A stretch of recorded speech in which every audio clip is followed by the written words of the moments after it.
Hi guys, Michael Wisman here. Today, I'm reading Absolute Wonder Woman issue 7 from Absolute Wonder Woman Volume 1, The Last Amazon. And per usual, I have my best reading buddies here. I have Daisy. I know Daisy. She's all cuddled up like a little burrito. Aww. The weather changed here. I'm in California, and it suddenly went from like warm, sunny to real cold, like icy cold, windy. So Daisy likes being bundled up lately, and at night she likes to get under the covers and cuddle. And then next to us, we have our best buddy, Lenny. Hi, Lenny. Yeah, he's got his Christmas sweater on a little early. It's not even Thanksgiving yet here in the States, but it fits nice, and he likes to be warm too. Lenny isn't much of a cuddler. He likes to lay near people, as you see. He's always right here, but he doesn't like to exactly be smushed in the mix like little Daisy here. And that's okay. It takes all types to make the world go round. My babies. So, last issue, issue 6, we got to switch up because the first arc was the first 5 issues, and it was the last Amazon, parts 1 through 5. And that team was Kelly Thompson, writer, Hayden Sherman, artist, Jordi Belair, colorist, and Becca Carey, letterer. So, like this art, and the art for the cover of issue 7 is still Hayden Sherman. So they're doing great. They go by, I believe, Clean Lined on Instagram. Beautiful artwork. But starting with issue 6, it switched over to, I'm trying my best here, Mattia de Iulis. Mattia de Iulis. He's also on Instagram. Really cool guy. I forget what country he's in, but his artwork is so cool. And I liked that when I found Mattia on Instagram, that he shows some of his artwork where you just see the line work and the black and white, and you see like how much Jordi Belair, the colorist, gets to like flex there with Mattia's line work. Lucia Canova 8426. Hey, how you doing? Thanks for stopping by. Stella P Kids. Thanks for checking it out. We're doing issue 7 today. I'm talking about how on Instagram, Mattia posts his line art from comics that he works on, and you get to see how like the coloring. Here, I'll show you some from issue 6. The coloring is so good. Look at that. It's Wonder Woman when she meets Prometheus. So, anyways, Mattia does issues 6 and 7 to round out volume 1. So, issue 6 was about Wonder Woman being sucked into the underworld and confronting Hades. And then we get a little bit of flashbacks about some more stuff of her lassos and equipment and her mother. But the big twist at the end of that, the reveal, was that Hades has her mother, Circe, captured, like bound up with magical blue chains. And here's that. This is the final page of issue 6.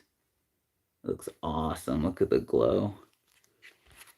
And then, of course, we get Sherman for the regular cover with Diana and Circe doing some magic together. And for one of the variants, let's see, Absolute Wonder Woman number 7, variant cover by Jessica Fong. And we get Diana with half her helmet on, the Athena blade, and riding Pegasus. Oh, Caplew says you gotta let me know when you're going live, dog. I'm sorry. I will definitely do that next time. This one was a spur of the moment thing. I apologize for that. I'll let you know next time, big dog. Jessica Fong. This is an interesting cover because I feel like I don't want to say the crop. What do you call it? Composition? I don't know. I feel like it's a tight shot. It's cool. Like Pegasus's head here.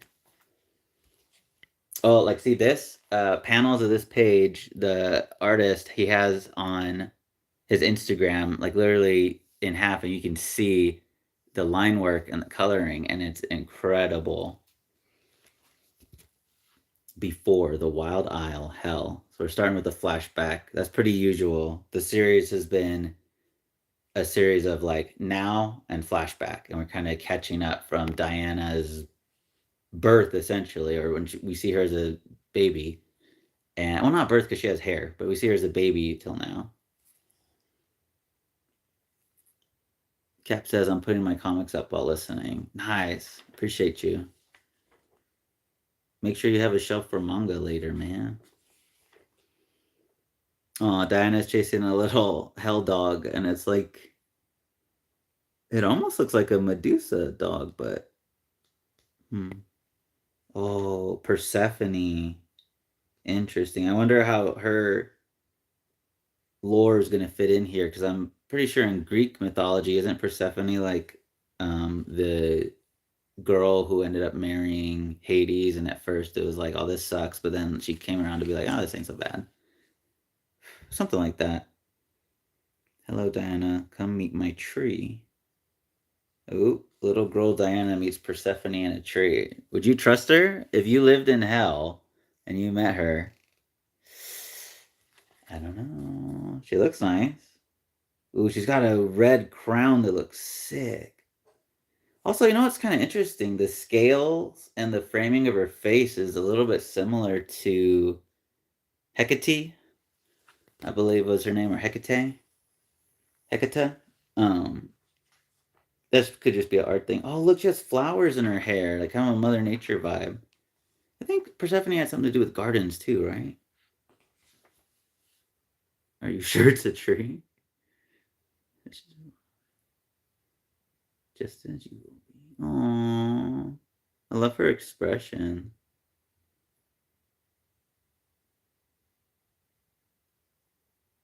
Interesting. I walk the underworld every day that I must be here, in part because wherever I walk, life follows me. But in the underworld, it dies almost instantly, almost all of it.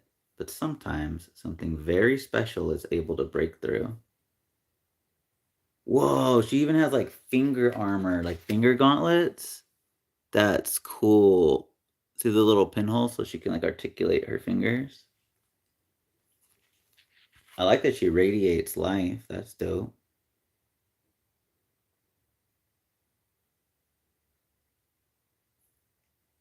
Interesting. Persephone's telling Diana to take her to her home, like with Circe. And Diana, being a little girl, she's like, "Yeah, mom always needs more plants." But like I said, I don't know if we trust this lady yet or not. Have you ever heard the story of how I came to be queen of the underworld, Diana? It involves a kidnapping and some very diabolical pomegranate seeds. Interesting. Arena of the Damned. Hell. Now. Quite the fight. Oh, okay. Interesting. Still not a clear answer, but we cut back. So last time we saw Diana in the present, she was confronting Hades on his throne. And now she's in an arena fighting some sort of, I don't even know if that's a manticore because it's kind of got like a humanoid figure, but it's got like a snake tail, tiger features, goat horns. But the interesting thing is that Persephone is here watching this sitting next to Hades. So I think some versions of her she doesn't like Hades and some she comes around to like him. So I wonder what's going on here. It reminds me a little bit of two movies. The Book of Life, which is like an animated movie, and there's La Muerte and Zebulba, I think, are the two is like Hades and Death or Hades and Persephone allegories here. And then there's another series, I think it's on Netflix called Maya and the Three. And in that there's Lady Death or Lady Mite, I think. And her husband is like the god of war, but basically he's like death in that series.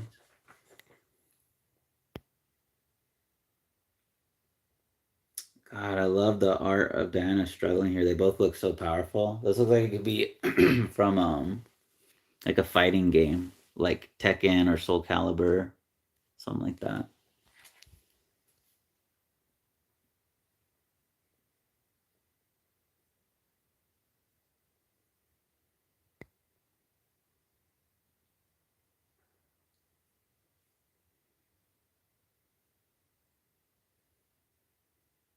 Chimera, that's what it is, not a manicore, it's a chimera. I think when she beats your chimera with only one arm, it will be hard for you to recover from that shame. I'd leave it, darling. Oh, the art's so cool. Love these close ups of Persephone here. Look at her. Oh, you're gonna have to grab your copy to get a clear look, but the close up of her face and you see her eyes underneath like her garment there looks so awesome. And then right here, you get Diana chucking the Chimera into a wall. Love that effect. That would be a sick effect. Cap Lives, what do you think? Like a impact smoke effect. Because we have smoke effects and we have impact effects. But what if we had like, so it's like a smoke effect with almost like a half circle or almost a complete circle of smoke with impact kind of jutting, from the center. I think something like that would be sick. And then obviously you could attach your cutout to like anywhere on the ring. There's ACBA talk, articulated comic book art. If you guys like figures, definitely check it out. It's one of the best ways to play with your toys. Pause. Absolute Wonder Woman, The Lady or the Tiger, part 2 of 2. Okay, so I wonder if the tiger is the Chimera or something else. Kelly Thompson, writer. Mattia de Ulis, artist. Becca Carey, letterer. Ash Padilla, assistant editor. Chris Conroy, editor. Wonder Woman, created by William Moulton Marston. Oh, is Mattia doing their own colors on this issue? Oh, wow. Well, regardless, whoever's doing the colors are amazing. Especially because a lot of this, like when you see the line work for this, like all that detail besides kind of the explicit outline structures is just white. So then all that is filled in with the color in such a way that gives it so much more depth. Smoke impacts are definitely needed. Yeah. You could even, like, smoke impacts could even get so creative because you can, as long as it's attached to the smoke, you have a built in base, whereas certain other effects, you have to have like a stand to clip it to. But with the smoke ones, you could even do like punches by having the smoke. Imagine imagine if this was kind of wispy and boom, boom, but like small impacts, like boom, boom, boom, boom, boom, boom. And as long as they're kind of interconnected, it'll always be like a solid piece. You don't have to worry about hiding a stand or something, and you just push it in there. Level dreams on.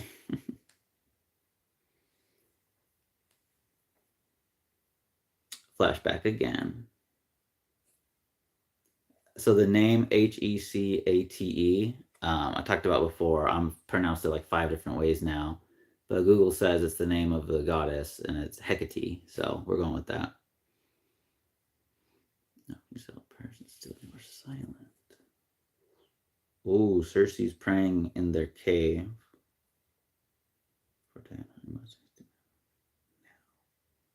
Speak fast, Cersei. I have only seconds. With great haste, Cersei. Oh, this is cool. Cersei summoning Hecate for like a conference or a talk right here, and her hearth fire turns into Hecate's like head. Kind of looks like Dormammu from Marvel Comics. The dread Dormammu. If you're a fan of the '90s Spider-Man animated series, you must serve Dormammu.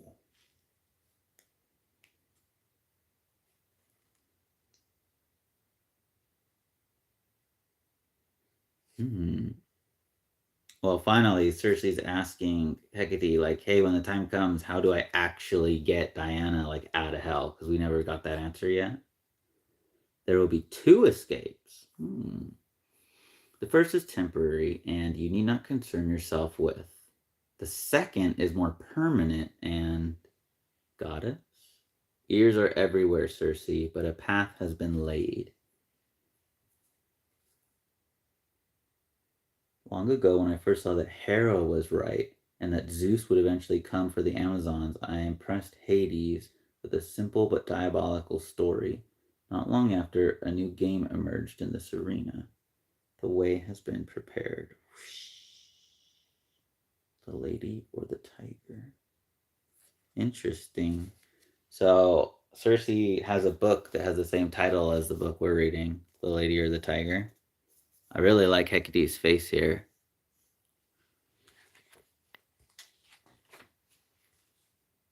Flashback to now. What? The Chimera can shoot fire? Okay, this panel is also on Matia de Ulysses' Instagram, where the Chimera is blasting fire and Wonder Woman's like instinctively holding up her forearm, almost like if she had a shield to block it, but there's no shield, so she's just like, ah! Damn, that's so cool. Again, these close-ups of Persephone are just eating right now. Look at her. Is that how you use that phrase, eating? I don't know. She's dressed well and looks fabulous. Whatever that phrase is for that.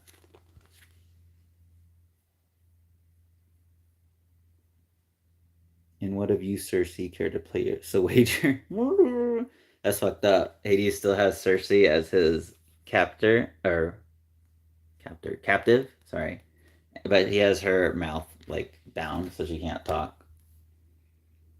Oh yes, your gag. I forgot. Can't be having you say all those dangerous words you're always wanting to say. Oof.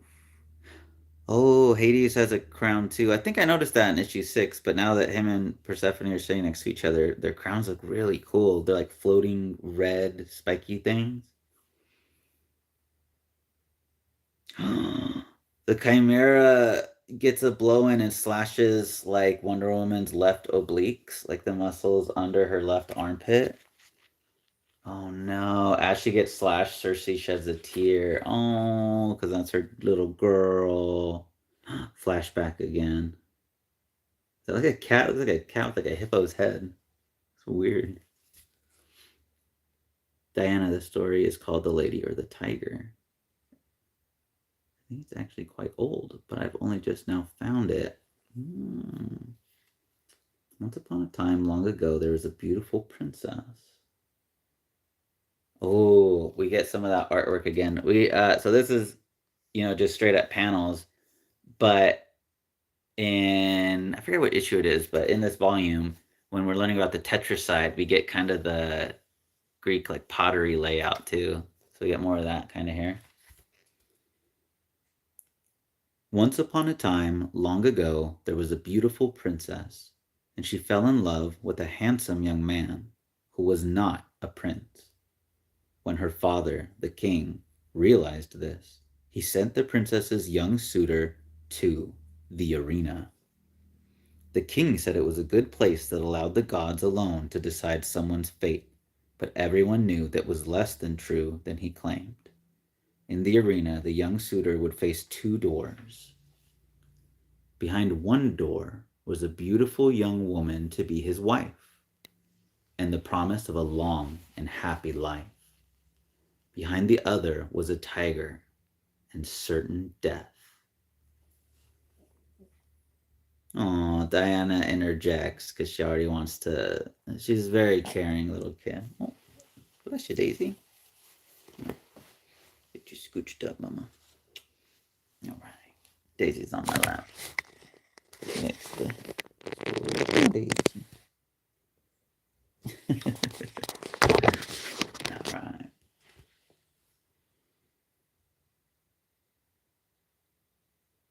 No, Diana. Most people can neither communicate with tigers nor fight them and live.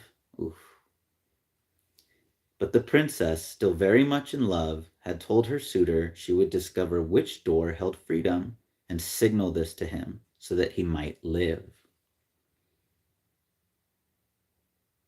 Oh, they're so cute. They almost just look kind of like silhouettes, but if you look really close, you can see the detailed like orange line work. Oh, her face looks really cute, like her nose. But then the princess learned that the beautiful young woman behind the door was someone she was deeply jealous of, a woman who the suitor had once loved and who the princess had long hated. Cap lives. I noticed the panel layouts aren't as experimental in this arc. Not a bad thing, though. Yeah. But I also think, too, because not 100% clear, but I think in this issue he's doing his own colors. So it makes sense, too, that he's doing a lot, like, of work. So it's like, hey, I can't. He's but a man.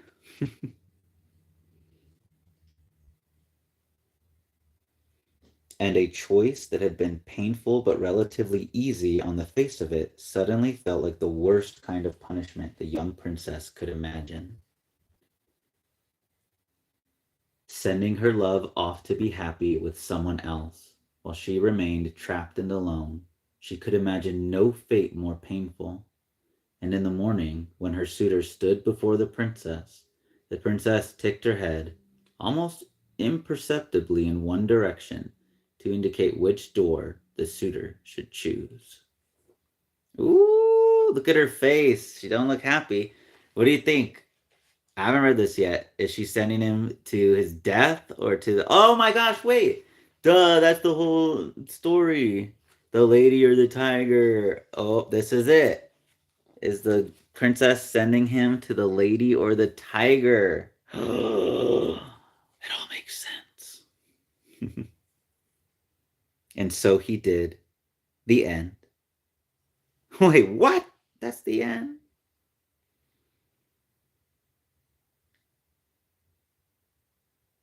Oh, Diana's like me. She's like, what happened? What happened? And Cersei's trying to be like, well, you don't know. That's the point.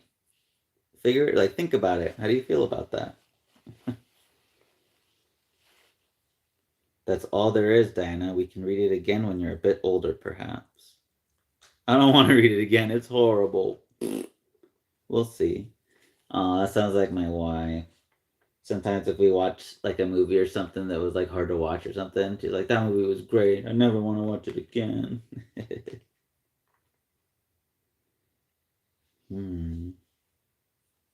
Oh, back to Diana with a wham. She's throwing that haymaker right into the chimera. Heck yeah, laying into it like Rocky into a slab of meat. Boom! Tell me again, what is the point of the fighting husband? You know. Sometimes someone even loses a limb. Diana already sacrificed an arm for her friend earlier. She can't lose more limbs here.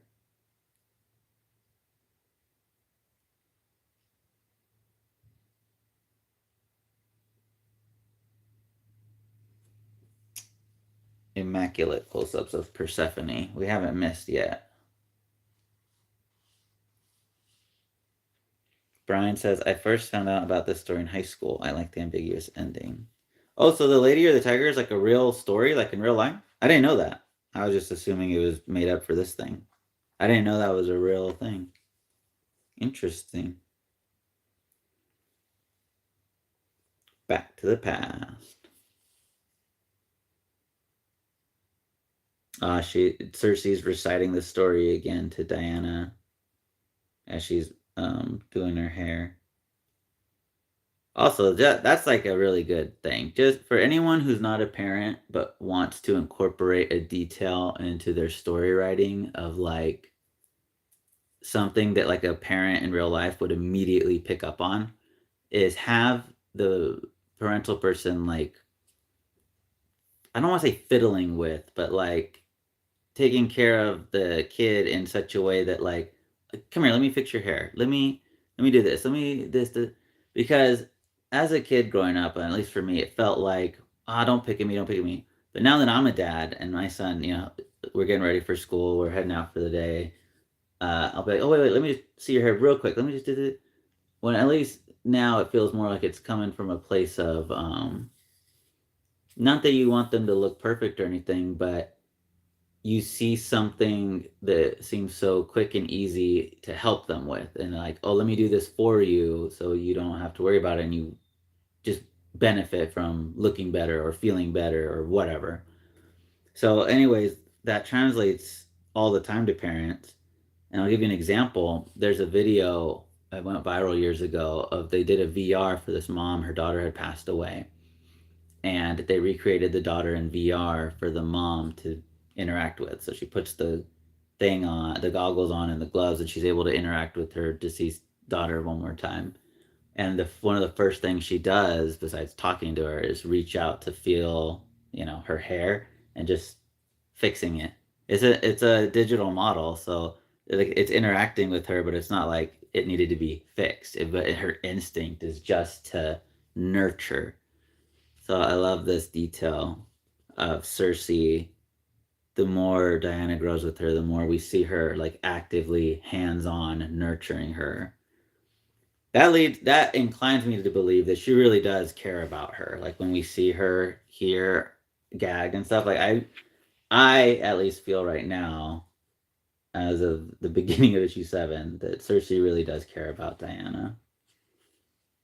I love Diana's expression here, her little scrunched up face, so cute.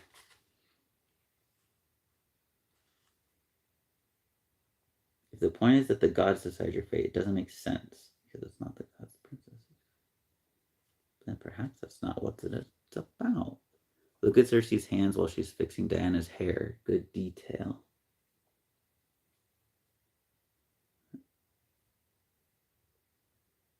Oh, yeah. The same panel, you mean? Like where Diana's face is scrunched up, and if you look, Cersei's fingers are all doing stuff, and like the hair's like interwoven between the fingers. Really nice.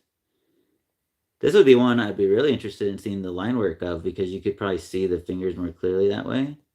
Very good. I don't like the princess. She's selfish. She doesn't love the suitor. She loves herself. Little baby Diana. You're right. Maybe we would understand her, not agree with her. Maybe we would understand her, not agree with her. Be better. That is, she chooses to let him die.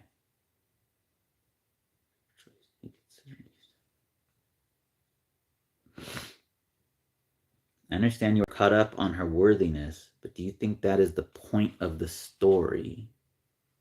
No. Now. I am sorry, sister. Oh, Diana's trying to give the Chimera a chance to yield. It reminds me of Beta Ray Bill in the animated Planet Hulk movie. Sorry, the animated Planet Hulk movie reminds me of that, where they couldn't use Silver Surfer as a Silver Savage because of the movie rights that was tied up with the Fantastic Four Rise of the Silver Surfer movie. So they subbed him in with Beta Ray Bill from Thor. And Bill is fighting Hulk in the arena on Sakaar. And Bill says something like, Hulk, I know of thee. The tales of Asgard echo with, or the halls of Asgard echo with tales of your rage. And Hulk's like, they haven't heard nothing yet. And they start fighting, yada yada. And then a moment comes like this where Beta Ray Bill's trying to reach out to him too, and Hulk's not really having it. So Beta Ray Bill says, you have my pity, Hulk, because these discs in our chest dictate that one of us must win and one of us must lose. And it will not be me. And he started beating on Hulk. It was really cool. You should check out the movie. So Diana has her moment here. She says, I am sorry, sister. Like many of us, your life was not your own. I take no pleasure in your pain, but if you will not yield, you leave me no choice. Yield and fight another day. I see. Dang. Diana as noble as Beta Ray Bill, who's worthy of Mjolnir. Absolute Wonder Woman, worthy of Mjolnir, confirmed. Caps Liv says, I really hope there isn't a twist with Cersei. That would hurt too much. For real. They're building up too good. Please, Cersei. By Hecate. I'm not the princess. What? No. She has beaten Hades. Do not make me kill her. Dang, that looks so sick. Look at Diana. She's got, so the tail is a snake. So she has the snake tail by the head neck. And she's got the humanoid chimera body. She's got it like in a, what's that called? A chokehold? Rear naked choke? Something like that. Dang, that's so cool. Only one of you may leave the arena, princess. Uh-oh, things are starting to line up with that story. If you force me to kill her, Hades, for nothing, for sport, then you are not the god I thought you might be, and it will draw a fateful line between us. You say this to a god? You say this to the lord of the underworld? Rest easy in your next life, sister. Forgive me. Dang. Diana had to put her down as she's telling her, oh, that's so sad. To a so much tinier degree, I empathize because I've had to like put like pests down before just for the safety of the house or kids or animals. Like small mice. Or one time we had a really big snake. It was a huge snake and I couldn't relocate it and I ended up having to kill it. And for me it's easy in the moment to just be like, yeah, and like fuck it up. But 9 out of 10 times, if every time it was justified, it's still 9 out of 10 times I feel bad, and I don't know why yet. And that's something for me to figure out. But I'm sure Diana feels horrible having to do this. Yep, she's wiping her tears. Goddess Themis, if justice truly rules your mind and heart, lend me your strength and power now. Join with great and terrible Hecate to see true justice meted out, even in this hopeless place. Hades, you are no god, no lord. You are warden of a prison, nothing more. You dare. I do. Damn, dude, look at her eyes. Ooh. This is one of those lines you read in a comic where, like, the rest of the day you hope someone, like, no one's gonna say this to you, like, you dare? Nobody's gonna say that to you, but you're prepared, like, you're hoping someone does, and be like, I do.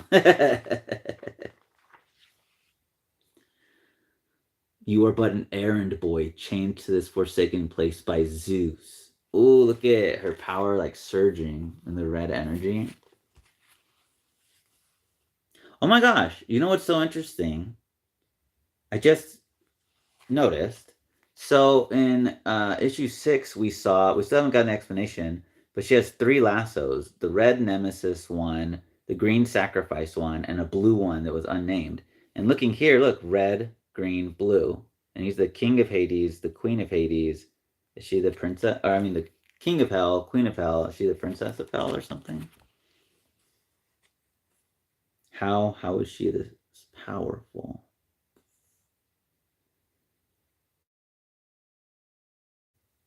What? You know why I'm so powerful. It is because keeping me here is unjust. Can you believe this, Leonard? Leonard can't even believe it. Yeah, buddy. I know, Lenny. Crazy work. It is shameful, and everyone who knows of it knows the truth of its injustice, and it demands a reckoning. A question of 2 doors. Pick a door, princess. Behind one door, certain death. Behind the other, freedom. Sounds familiar. But before you choose, your mother should know. Never be overturned. Oh, so if Diana finds her freedom in this test, she won't be allowed back to the underworld unless she dies and goes back to the underworld.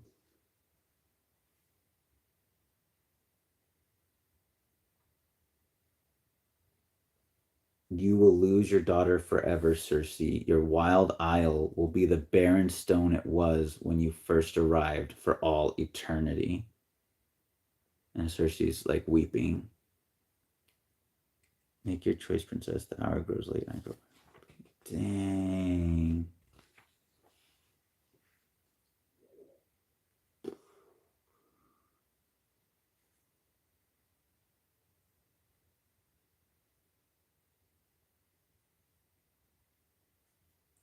Well, Diana chose a door, but after opening the door, she flies back to Hades.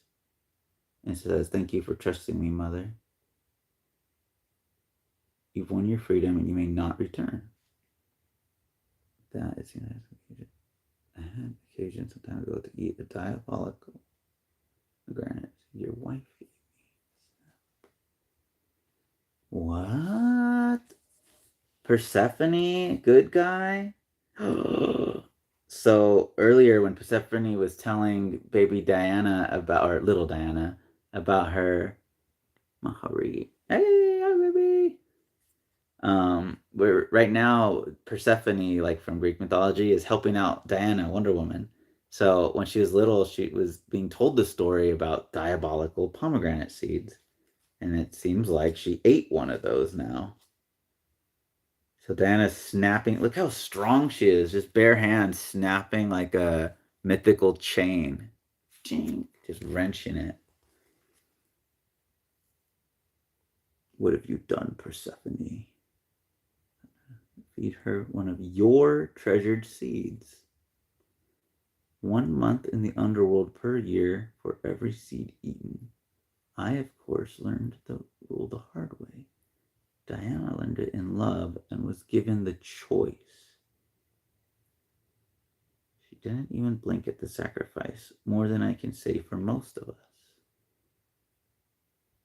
And so Diana may and must return to the underworld for 1 month every year, unless, of course, would you like to break the rules of the seeds? You'll have your win, but you will lose your bride. So be certain, husband. Ooh, so Persephone linked herself in such a way to Diana, not like personally, but through the rules that bind them, to where it's like if Hades wants to get rid of Diana, he'll have to get rid of her now too. But if he wants to keep her, he'll have to live with Diana too. Oh, and that's so cool because Diana, presumably going to live a long time, and Cersei, presumably forever because she's trapped in hell. She gets to visit her every month, and like what a weird roundabout setup, but the perfect setup for their situation, you know? So clever. Kelly Thompson, great job. Bringing it full circle. Ooh, Hades grabs Diana's face. This is not finished, princess. You've made a grave miscalculation and a motivated enemy. Whoosh.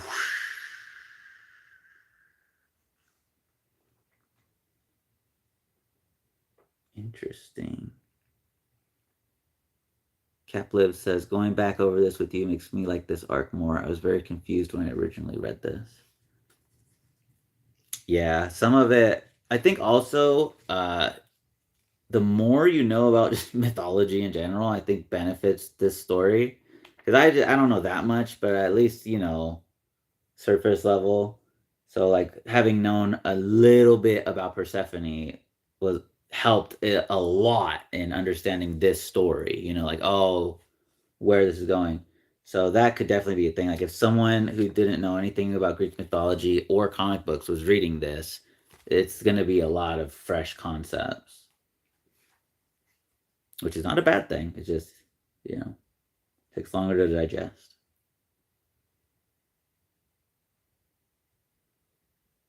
Beloved daughters must stick together, Diana. Aww.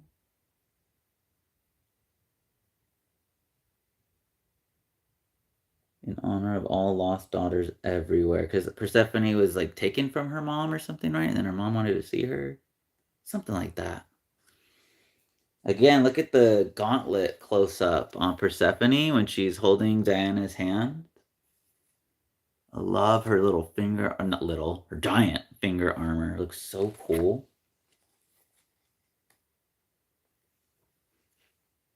The Wild Isle now. Aww. So Diana's taking her mom back home. Teaching each other as always will be. Aww.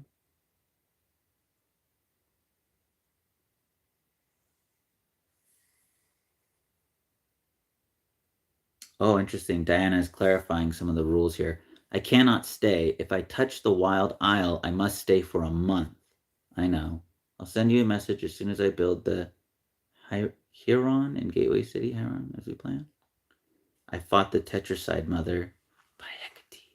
And do you know how I won? Your lasso sacrifice. It was the answer. It saved everyone, including me. Oh, and they say goodbye for now. End of issue 7 as Diana's flying away saying bye to her mom.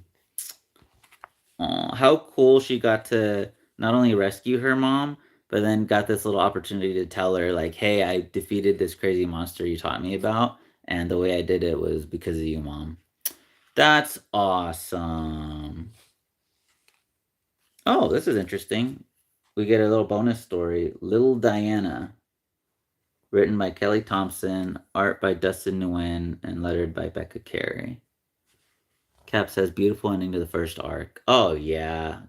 This whole, technically, that was the second arc, but yeah, in this whole first volume, it's all about motherhood, destiny, choices, character. Really good. I bet Dustin Nguyen at many cons. Really cool guy. I have a lot of his Batman comics. Like, he did Batman Little Gotham, Batman Streets of Gotham, Batman House of Hush, a lot of stuff. So it looks like he did something here.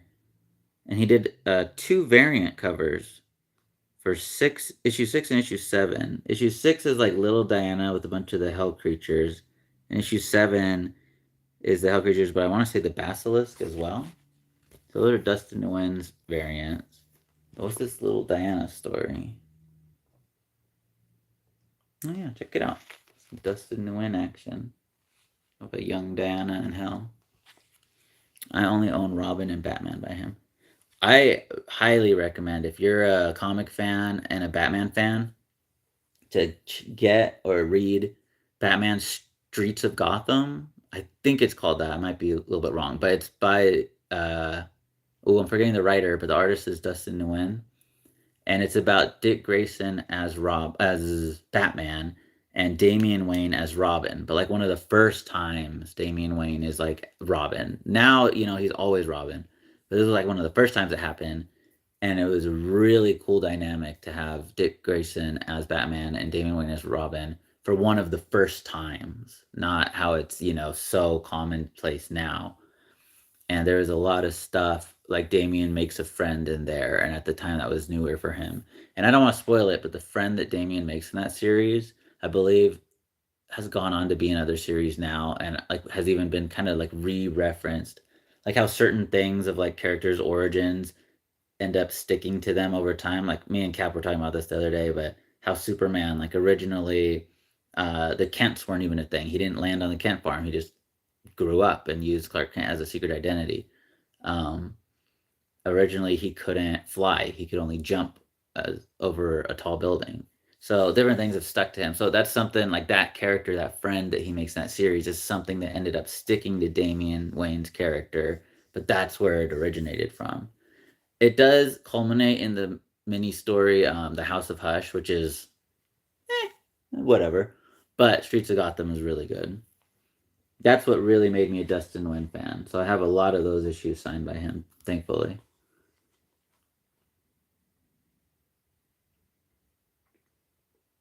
Oh, this is the first time Diana ever tries transmogrification.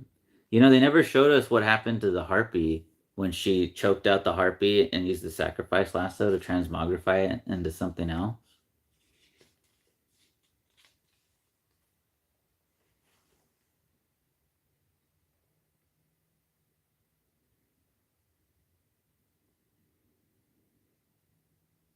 Oh, these are like one issue little mini comic or mini comics.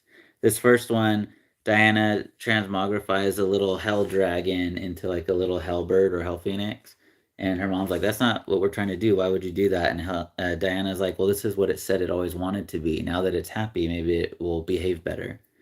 That's so sweet.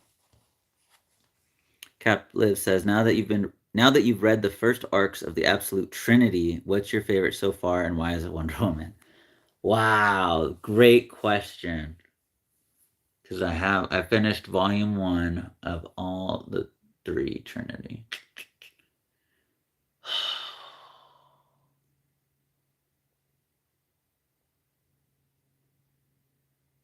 Probably Wonder Woman because all three have excellent artwork. All three have amazing colors, really good colorists. The writing overall is good on all three, but the characters specifically, the arcs they're going through, what they already represent instead of being built up towards, I'd say Wonder Woman because Batman feels like he's not as simple as just like a younger Batman with no resources that feels like he's going to build up to eventually just be Batman. He doesn't feel like that. He does feel different in a way where he almost embodies the energy of like regular people who are on the verge of just crashing out because life is just too much. Like, especially now as we're recording this 2025, like some people feel that way where it's like life is just so absurd to them that they are just barely keeping it together. And Absolute Batman feels like a guy that's like somewhere in that range, even though he's obviously crashing out. Superman feels like he's the closest to being just similar to the mainline one, but he's in a stage where he's like a younger, moody version. Like think like New 52, but even more so younger, moodier. Um Whereas Wonder Woman, her core feels the same as regular Wonder Woman, and everything else feels similar, but is so different. Like her weapons, her lassos, her equipment, the way she moves and fights. Like it feels like, oh yeah, that's Wonder Woman. But then when you have to like explain what that is, what is she using, where did it come from, why is she doing this? All of those explanations are completely different. Like that doesn't sound like Wonder Woman. But then when she's doing it, so in that regard, I feel like Kelly Thompson is probably in at least in the first volume the most successful in capturing the essence of the original character while completely using it to saturate a brand new version. I feel like all three definitely did that, but this one did it the most successfully and the most thoroughly. Cap Live says, I also feel like Absolute Wonder Woman has the best pacing. I'm trying to think where I can't remember off the top of my head where Absolute Batman ends for Volume 1, because if it's around 6 or 7, what was that? Was that Mr. Freeze or not yet? So basically, if you guys are reading Absolute Batman, or especially if you're not, the way that story's kind of been going is Batman's been trying to help Gotham City with himself and has encountered a larger, like, worldwide organization. And that organization has a facility, like a complex, a place. And Batman basically has to infiltrate this place, and in doing so, kickstarts a lot of craziness. So a lot of those characters in that story, a lot of his villains, sorry, are connected to that. So the pacing, I'm not sure, but basically the story, like the first 3 or 4 issues of Absolute Batman, I feel are really good paced, like bang, bang, bang, bang. But there is a very significant shift where in the first part of Absolute Batman, he's like the big guy, like beating it to everybody. And pause. And then in the later on in the series, it feels like a complete inversion where he's the little guy and everything else in the world is dunking on him. So the pacing's a little different there. And then Superman, I talked about, has the worst pacing because everything he's doing, it feels like the same thing. So you're in a spin cycle every few issues. All he's doing is running around the earth, helping the same types of people, encountering the same types of villains, Peacemaker, Peacemaker, Lois, Lois, etc. Soul Superman, Soul Superman. So that one has the worst pacing, although I do foresee that paying off really well in the future. Whereas Wonder Woman's been a lot of ebb and flow, ebb and flow, ebb and flow. So it's been very consistent. Even the way Absolute Wonder Woman talks is similar to how main Wonder Woman talks, but main Wonder Woman talks like this out of naivety. This is just who Absolute Wonder Woman is. Yes, exactly.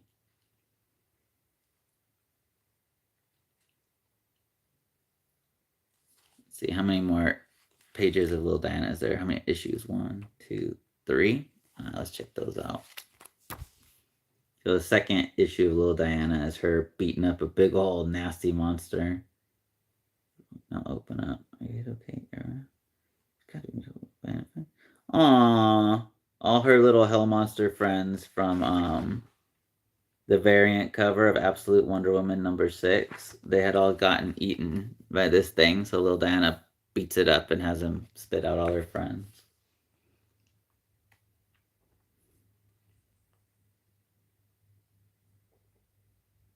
No biting, friends. This is your last warning. I'm being serious. Gulp. A gulp is close enough to my last warning.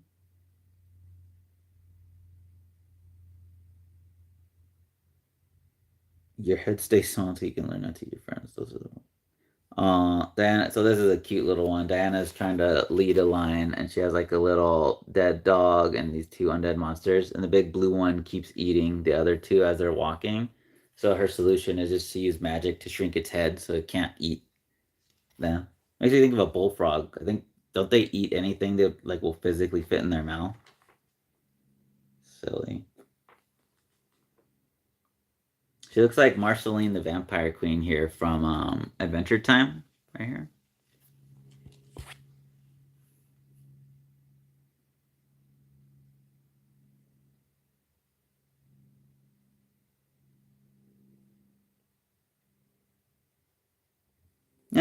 The last one is Diana convincing her mom Cersei to let her keep a little hell pig. And as she opens the door is just full of her little friends. Oh, so cute. Oh, this is cool. So since I'm reading from the trade, we get like the variant covers and the concept sketches. Wes Craig and Mike Spicer. Check these out. They did a lot of variants for the Absolute comics. Ooh, Absolute Wonder Woman #1 variant cover by Dan Panosian? That looks sick. #2 variant by Matteo Scalera, where she's like on a dead demon's head with its like with her blade sticking through the top of its mouth. Roof of its mouth there.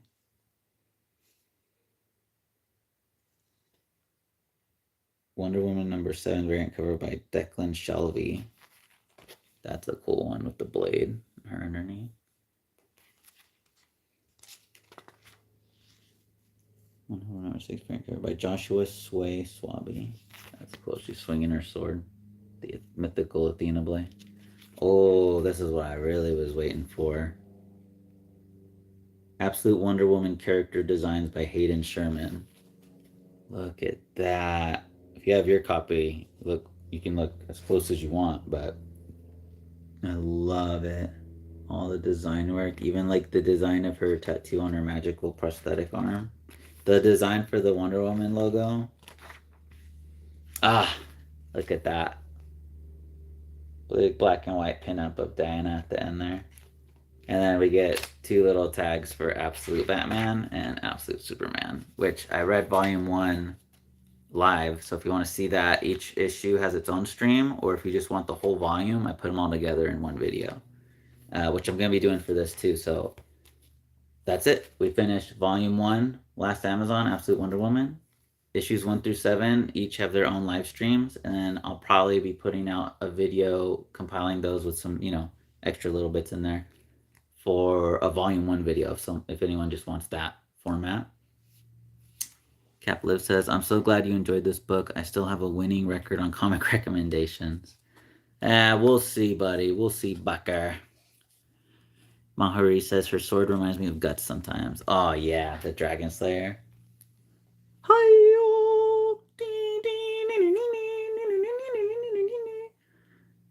Brian, I don't know if you're ready for this, but if you want an excellent comic/manga recommendation, Berserk goes crazy, but it's heavy.